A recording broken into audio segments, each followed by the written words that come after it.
네, 첫 번째 작전명입니다. 저 PBR 아직 살아있다.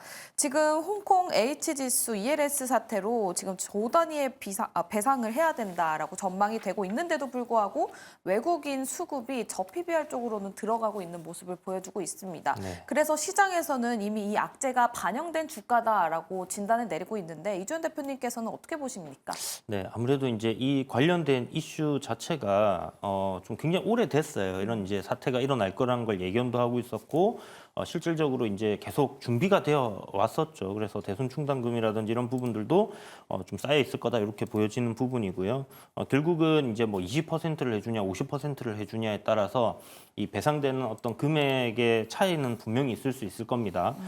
KB금융 같은 경우에 이제 한 20% 배상을 해줄 경우에 5,400억, 뭐 전체적으로 해서 한 2조 가량의 좀 큰 돈이 이렇게 들어가야 되는 부분인데 어찌됐든 이게 이제 앞으로 계속해서 문제가 발생되는 그런 구조적인 문제라기보다는 네. 물론 구조적인 문제일 수도 있습니다. 이런 뭐 상품을 다음에 또 팔게 되면 또 같은 상황이 발생되겠지만 그러진 않을 거라고 생각을 하고요. 일단 일회성 비용 처리가 될 가능성이 높다라는 부분.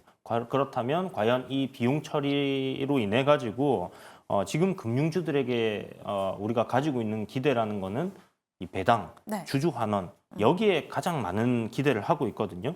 과연 그것이 훼손될 것인가 하는 그런 부분들로 좀 연관을 지어서 봐야 될 것 같고요.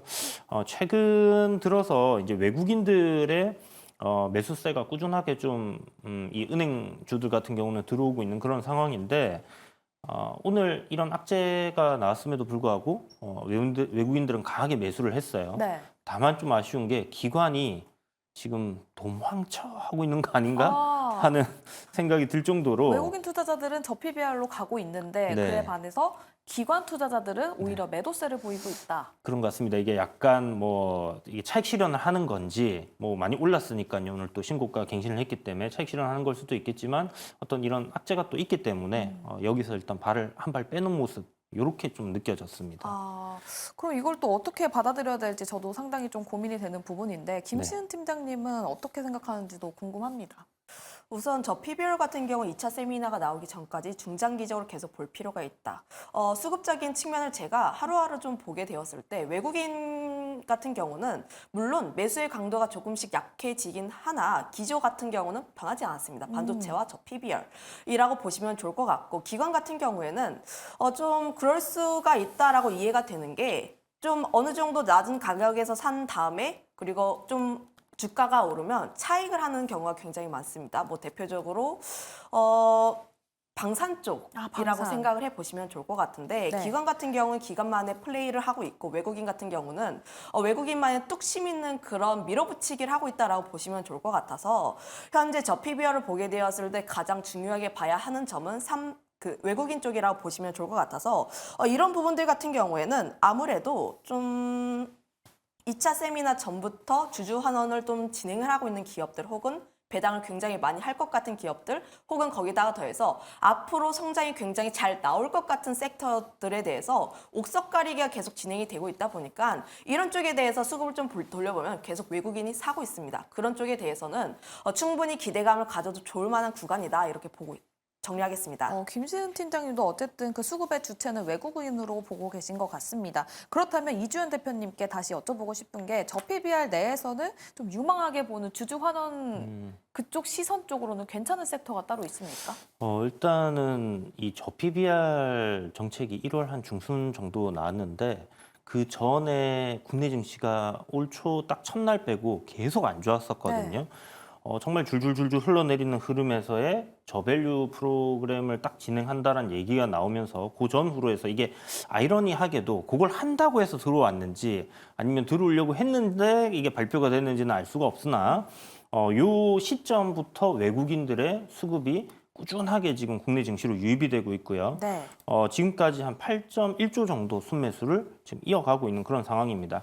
최근에 이제 좀 매도세가 나오다가 오늘 한 3천억 넘게 또 현물에서의 순매수 들어오는 그런 모습이기 때문에 저는 외인들이 올해 꾸준하게 좀 계속해서 국내 증시 매수할 가능성이 높다라고 좀 전망을 하고 있는 부분이고요. 네.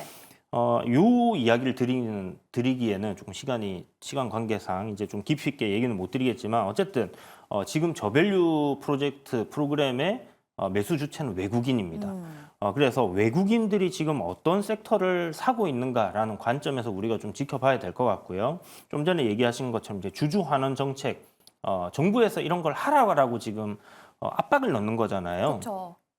눈치를 많이 볼 수밖에 없는 섹터들입니다. 금융 섹터들이 아무래도 네. 정부 정책에 따라서 이제 좌지우지할 수밖에 없는 부분이기 때문에 일단 여기가 지금 가장 강한 흐름들을 보여주고 있는 건 맞는 것 같고요. 그 다음으로 일단 저 PBR에다가 실적까지 좋은데도 불구하고 저퍼까지 되어 있는 자동차 섹터들. 자동차. 네, 최근에 뭐 현대차도 많이 올랐고 네. 기아도 많이 올랐잖아요. 그리고 그들도 주주 환원 정책에 대해서 이미 발표를 했었거든요.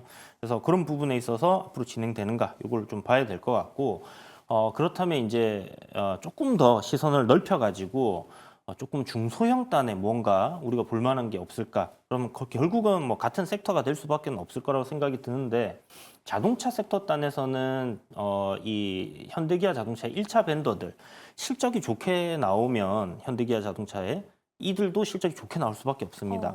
그래서 성우 하이텍이라는 종목이 저는 주목을 하고 있는데요.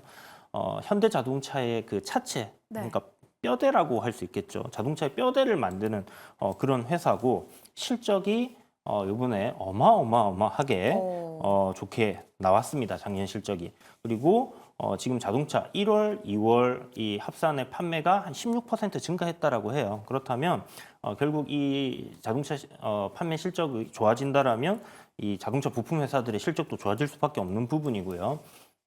금리가 높은 상황에서 무슨 자동차를 사겠어? 라는 관점으로 이제 작년 여름부터 쭉 조정을 맞아요. 받았었단 네네. 말이죠. 그런데 뚜껑을 열어보니까 실적이 좋았습니다. 네. 근데 이제 금리가 내려갈 일만 남았잖아요. 그렇다면 향후 이쪽의 실적은 긍정적으로 될 수 있다라는 부분이고 거기다가 저 PBR입니다. 저 PBR 네. 내에서는 자동차 그중에서도 중소형주 성우 하이텍. 맞습니다. 거기다가 하나를 더 붙이자면요. 네.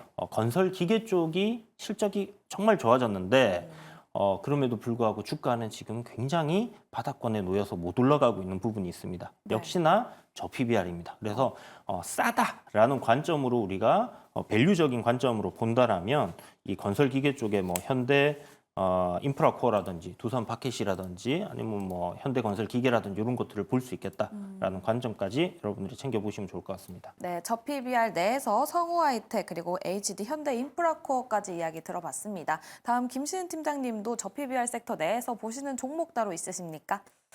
좀 항상 대장으로 말씀드리는 게 삼성물산이라는 기업이에요. 물론 이 기업이 저 PBR 프로그램으로 인해서 주목을 굉장히 많이 받았고 바닥권 대비했을 때 좀 큰 폭의 상승세가 나와주긴 했지만 이벤트적인 특성을 보게 되었을 때 이 기업을 계속 주목을 해봐야 한다. 특히 주주환원 주주총회가 예정이 되어 있다 보니까 현재 지금 이 기업에 행동주의 펀드가 붙었어요. 물론 규모는 굉장히 적습니다. 지분 자체는 굉장히 적지만 아무래도 행동주의 펀드가 붙었다는 것은 주주 환원을 추가적으로 더 해라라고 외칠 수가 있는 부분이고 아무래도 지금 시기적인 특성상 이들의 요구를 암묵적으로 무시할 수는 없어요.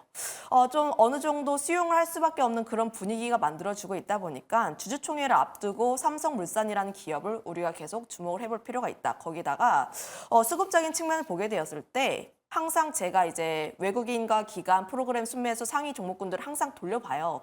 근데 이 기업이 항상 랭크되어 있습니다. 그만큼 수급적으로 굉장히 안정적인 기업이다 보니까 이 기업 같은 경우는 우리가 계속 추적을 하면서 계속 관심 있게 볼 기업이다. 이렇게 정리하겠습니다. 네, 저 PBR 내에서는 김시은 팀장님 삼성물산 이야기 들어봤습니다. 그럼 두 번째 작전으로 넘어가 보도록 할게요.